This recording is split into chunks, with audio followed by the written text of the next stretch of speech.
आज का टॉपिक हम ले रहे हैं general equation of second degree, जो कि कोऑर्डिनेट का एक टॉपिक है। इक्वेशन जो जनरल इक्वेशन है सेकंड डिग्री की, यह है ax square plus 2hxy plus by square plus 2gx plus 2fy plus c equal to 0।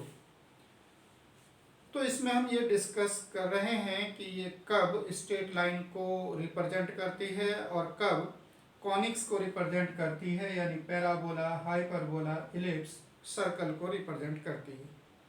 तो इसकी क्या क्या कंडीशंस हैं और कैसे ये कंडीशंस आई हैं, तो हम यहाँ पर general equation of second degree ले रहे हैं और हमने इसमें ए से इक्वेशन में मल्टीप्लाई किया है। जो हम मल्टीप्लाई ए को कर रहे हैं, इट मीन्स ये हमने नॉन जीरो कंसिडर किया है। ए से मल्टीप्लाई करने पर ये इक्वेशन इस फॉर्म में बन जाती है, a square x square plus 2ax y plus a b y square plus 2agx plus 2f y plus ac equal to 0। तो हमने थ्रू आउट इसमें ए से मल्टीप्लाई किया। अब हमने इसमें x की जो टर्म थी उनको एक साथ लिखा, ए स्क्वायर एक्स स्क्वायर, और दो टर्म यहाँ पर हैं, इसमें x है और इसमें x है, दोनों में से हमने 2ax कॉमन लेकर के ये x की टर्म है, और बाकी जिनमें x नहीं था उन सबको हम राइट साइड पर ले गए हैं। इस तरह से इसको कैलकुलेट किया है। अब जो लेफ्ट हैंड साइड है, इसे हमने स्क्वायर बनाने के लिए hy प्लस जी होल स्क्वायर ऐड किया। तो जब हम लेफ्ट हैंड साइड पर ये ऐड कर रहे हैं तो हमने इसको राइट हैंड साइड पर भी ऐड किया, hy प्लस जी होल स्क्वायर को। तो इस तरह से हमें लेफ्ट हैंड साइड पर ax प्लस hy प्लस जी होल स्क्वायर मिलता है, और जो राइट हैंड साइड है उसे सॉल्व करने पर हमें ये वैल्यू मिलती है। y स्क्वायर का कोफिशिएंट इसमें है h स्क्वायर माइनस ए बी, और y का कोफिशिएंट है twice of H G minus A F, और कांस्टेंट है j square minus A C. तो इस तरह की हमें वैल्यू यहाँ पर कैलकुलेट करने पर मिलती है। अब हम यहाँ पर ये देखते हैं कि अगर राइट हैंड साइड एक परफेक्ट स्क्वायर बन जाए, तो जब ये परफेक्ट स्क्वायर बन जाएगा तो यहाँ पर ये स्क्वायर रूट नहीं आएगा, और यहाँ पर हमें प्लस और माइनस लेने पर दो रिलेशन मिलेंगे, दो इक्वेशन मिलेंगी, और दोनों इक्वेशन एक्स वाई में लीनियर इक्वेशंस होंगी। और जैसा कि हम जानते हैं कि अगर एक्स वाई में कोई लीनियर इक्वेशन है तो वो स्ट्रेट लाइन को रिप्रेजेंट करती है। तो यहाँ पर जो प्लस और माइनस साइन है, इन दोनों को लेने पर, प्लस लेने पर एक स्ट्रेट लाइन मिलेगी और माइनस लेने पर एक दूसरी स्ट्रेट लाइन मिलेगी। कब? जबकि राइट हैंड साइड एक परफेक्ट स्क्वायर हो जाए। तो जो राइट हैंड साइड है, इसके परफेक्ट स्क्वायर होने की कंडीशन क्या है? तो परफेक्ट स्क्वायर होने की कंडीशन है कि यहाँ पर B square equal to 4ac होना चाहिए। तो B square equal to 4ac में जो a है वो y स्क्वायर का कोफिशिएंट है, जो b है वो y का कोफिशिएंट है, और जो c है वो कांस्टेंट है जिसे हमने यहाँ पर g स्क्वायर माइनस ac लिखा है। तो b square equal to 4ac को जब हम सॉल्व करते हैं तो हमें ये एक वैल्यू मिलती है। इसको हम एक नाम देते हैं डेल्टा, और डिस्क्रिमिनेंट इसको बोलते हैं। याद रखने के लिए हम समझे कि इसको याद रखना बड़ा आसान है कि ये अल्फ़ाबेटिकली पहले 3 अल्फ़ाबेट ABC हैं, उसके बाद 2 अल्फ़ाबेट नहीं हैं, कौन से? D और E, और उसके बाद ये फिर से 3 अल्फ़ाबेट आ गए हैं, F G H, और बाकी टर्म जो माइनस में यहाँ पर आ रही हैं वो इस तरह से हैं, A F power 2 minus B G power 2 और C H पावर 2। तो इस तरह से हम इसको याद रख सकते हैं, और ये डिस्क्रिमिनेंट कहलाता है, जिससे हम ये पता कर सकते हैं कि ये जनरल इक्वेशन कब स्ट्रेट लाइन को रिप्रेजेंट करती है। तो स्ट्रेट लाइन को रिप्रेजेंट करने के लिए ये परफेक्ट स्क्वायर होना चाहिए, और परफेक्ट स्क्वायर तभी होगा जब ये इक्वल टू 0 होगा।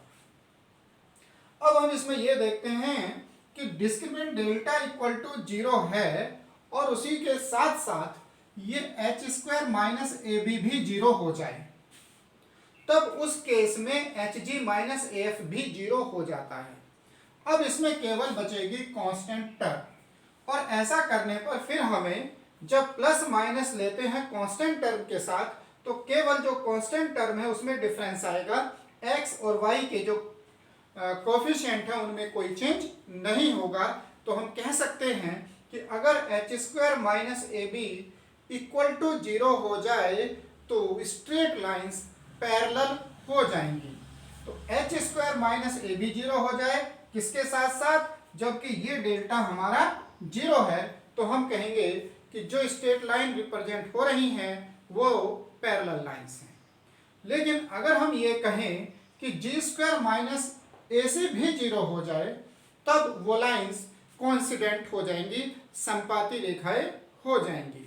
तो यहाँ पर हमने ये देखा कि अगर राइट हैंड साइड 0 हो जाए, राइट हैंड साइड कब 0 हो सकती है, H square equal to A B हो और G square equal to A C हो, साथ ही ये डेल्टा 0 है। तब हम पाएंगे कि ये जो स्ट्रेट लाइन रिप्रेजेंट हो रही थी वो दोनों कोइंसिडेंट लाइंस होंगी, संपाती रेखाएं होंगी। तो ये तो वो कंडीशन है जिसमें ये जनरल इक्वेशन स्ट्रेट लाइंस को रिप्रेजेंट करती है। लेकिन अगर ये परफेक्ट स्क्वायर नहीं है, इट मीन्स हम ये कह रहे हैं कि जो हमारा डिस्क्रिमिनेंट डेल्टा है वो 0 नहीं है। अब अगर ये 0 नहीं है तब क्या केस यहां पर हो सकता है। उस केस में हमने देखा कि अगर H square equal to A B है, तो H square equal to A B होने पर ये 0 हो जाएगा, और तब ये x square equal to 4ay की एक फॉर्म हमें मिलेगी, और ये फॉर्म होती है पैराबोला की स्टैंडर्ड इक्वेशन। तो ये हमारे पास आया कि अगर डेल्टा 0 नहीं है और साथ ही h square equal to A B है, तो ये जनरल इक्वेशन पैराबोला को रिप्रेजेंट करेगी। तो हम नेक्स्ट देखते हैं कि अगर H square minus A B 0 नहीं है लेकिन पॉजिटिव है। अब यहां पर जब हम कह रहे हैं एच स्क्वायर माइनस ए बी पॉजिटिव है, तो जब इसको हम पॉजिटिव को इस साइड पर लाते हैं तो ये वाई स्क्वायर का जो साइन होगा वो माइनस होगा, और इस केस में हमें एक स्टैंडर्ड फॉर्म मिलेगी X square upon A square minus Y square upon B square equal to 1 की फॉर्म, और ये फॉर्म होती है हाइपरबोला की। तो इट मीन्स अगर यहाँ पर हम कह रहे हैं कि एच स्क्वायर माइनस ए बी पॉजिटिव है, ग्रेटर देन 0 है, तब ये इक्वेशन जनरल इक्वेशन हाइपरबोला को रिप्रेजेंट करेगी, इसके साथ साथ कि डेल्टा 0 नहीं होगा। नेक्स्ट, अगर डेल्टा 0 नहीं है और एच स्क्वायर माइनस ए बी नेगेटिव है, इट मीन जब हम इसको कह रहे हैं नेगेटिव तो लेफ्ट साइड जाने पर ये पॉजिटिव होगा, और स्टैंडर्ड फॉर्म इलिप्स की इक्वेशन की हमें मिलेगी। नेक्स्ट और लास्ट इसमें यह है कि सर्कल की जो स्टैंडर्ड इक्वेशन है X square plus Y square plus 2gx plus 2fy plus c equal to 0 है, और ये उस फॉर्म में तभी कन्वर्ट होगी जब इसमें एक्स वाई का कोफिशिएंट 0 हो या एक्स वाई की टर्म इसमें ना हो। तो एक्स वाई की टर्म नहीं होगी, h इक्वल टू 0 होगा। तो सर्कल के लिए पहली कंडीशन कि डेल्टा 0 नहीं होना चाहिए, h इक्वल टू 0 होना चाहिए, और एक्स स्क्वायर वाई स्क्वायर के जो कोफिशिएंट हैं वो कोफिशिएंट इक्वल होने चाहिए, यानी a इक्वल टू b होना चाहिए।